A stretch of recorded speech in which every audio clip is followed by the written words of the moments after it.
सवाल ये नहीं कि ब्यावर में कौन नेता बनेगा, सवाल ये है कि ब्यावर को आगे कौन लेकर जाएगा। नमस्ते, मैं आकाश सक्सेना ब्यावर से।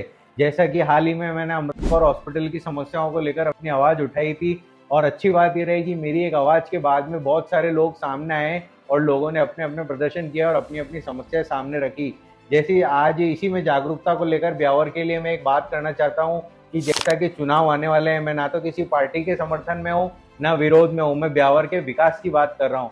जब हम किसी को जिम्मेदारी देते हैं तो चेहरा देखकर नहीं, उसकी सोच, उसकी प्राथमिकताओं को देखकर हमें उसको जिम्मेदारी देनी चाहिए। और क्या वो ब्यावर के रोड, सफाई व्यवस्था, ट्रैफिक व्यवस्था, एजुकेशन सिस्टम और हेल्थ केयर में और व्यापारियों की प्रॉब्लम्स पर काम करेगा, उनकी समस्याओं पर ध्यान देगा या नहीं देगा?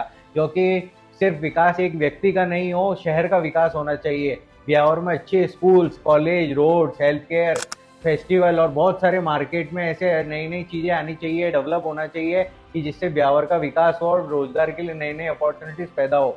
हम कहते हैं कि ब्यावर का विकास धीमी रफ्तार से हो रहा है, अब जरूरत है इस धीमी रफ्तार को तेज से बढ़ाने की और तेजी से ब्यावर को आगे बढ़ाने की। और सबसे जरूरी बात, आपका एक वोट किसी व्यक्ति का नहीं बल्कि आने वाले कुछ सालों में ब्यावर के नए भविष्य को दिशा देगा। इसलिए वोट जाति, पहचान, रिश्तेदारी और अपने चेहरे को देखकर न दें, क्योंकि सोच समझ और ब्यावर के भविष्य को देखकर दें। व्यापारी वर्ग सोचे, युवा सोचे और आम नागरिक सोचे, क्योंकि ब्यावर के ऐसा कोई काम होगा कि जिससे आम आदमी को फायदा मिलेगा। ब्यावर के भविष्य नेताओं के हाथ में नहीं, अपनी जागरूकता में है। मैं किसी नेता के खिलाफ नहीं हूँ, ना मैं सिर्फ ब्यावर के साथ रहूँ।